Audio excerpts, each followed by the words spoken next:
नहीं निकलेंगे। तो फिर दरार क्षेत्र ल रिफ्ट जोन का क्या? दूसरी दुनिया के राक्षस सुरंगों के जरिए अलग अलग जगहों पर पहुंचते हैं। इन सुरंगों में राक्षसों का शिकार करके मिलने वाले उप उत्पादों को नई ऊर्जा के संसाधन के रूप में इस्तेमाल किया जाता है। इसी वजह से देश ने इन सुरंगों पर पूरी तरह नियंत्रण कर लिया है और राक्षसों को पोर्टल के भीतर ही कैद कर दिया है। लेकिन जो सुरंगें नियंत्रण में नहीं हैं, उन्हें दरार क्षेत्र कहा जाता है। इसीलिए चाहे तुम किसी भी पोर्टल पर जाओ, तुम लोग मुझे ढूंढ ही लोगे, है ना? और फिर बिना अनुमति घुसपैठ जैसी बातें कहोगे। इस पर याओ युआन ने सहमति जताई। अगर कोई अपंजीकृत हीरो बिना इजाजत पोर्टल में घुसता है तो कंट्रोल सेंटर को अपने आप सूचना मिल जाती है और पास में तैनात याओ युआन तुरंत कार्रवाई करते हैं। दरार क्षेत्र पोर्टल की तरह नहीं है जहां आसानी से प्रवेश किया जा सके। यह सुनकर शू दाओजुन पूरी तरह बेबसा हो गया। तो क्या हुआ? यह कहते ही उसने याओ युआन को एक झटके में कई मीटर दूर फेंक दिया। तुम लोग भी कोई खास नहीं हो।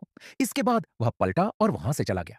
शू दाओजुन एक शॉपिंग मॉल पहुंचा जहां वह मैजिक क्रिस्टल मोजिंग बेचने लगा।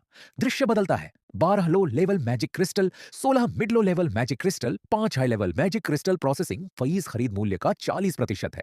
इस तरह कुल मिलाकर इन मैजिक क्रिस्टल की कीमत बनी 54.6 लाख। यह सुनकर शू दाओजुन तुरंत नाराज हो गया। शिकार मैंने किया है और तुम सिर्फ खरीद रहे हो, फिर भी 40%? काउंटर वाला बोला, सर हमारी असली फीस तो 45% होती है। अगर आप बेचना नहीं चाहते तो इन्हें वापस ले जाइए। अगले ही पल उसने आदमी के दाहिने हाथ को पकड़ लिया। मैजिक क्रिस्टल साफ करने का खर्च तो देना ही पड़ेगा। कॉफी मिलाकर कुल 3.5 लाख हो गए। अगर पैसे नहीं दिए तो शायद आप इस दुकान से बाहर नहीं जा पाएंगे। आखिर यहाँ हमारे पीछे कई सी रैंक हीरो खड़े हैं। इसके बाद दरवाजे के पीछे से कई लंबे चौड़े आदमी बाहर आए। क्या हुआ? फिर से कोई हंगामा कर रहा है क्या? दृश्य फिर बदलता है। कई ताकतवर आदमी चारों खाने चित्त जमीन पर पड़े हैं और शुदाउजुन धीरे धीरे काउंटर की ओर चलता है। फीस 1% होगी। आगे से मेरे साथ सीधे और साफ लेन देन करना। कुछ देर बाद शुदाउजुन ने मैजिक क्रिस्टल बेचने से मिले पैसे अपनी दादी को दे दिए। एनयिंग के चेहरे पर खुशी देखकर उससे पहले की बात याद आ गई। दादी और एनयिंग को सबसे सुरक्षित घर में रहने देना। लेकिन जवाब मिलने से पहले ही शु दाउजुन पूरी तरह गायब हो गया।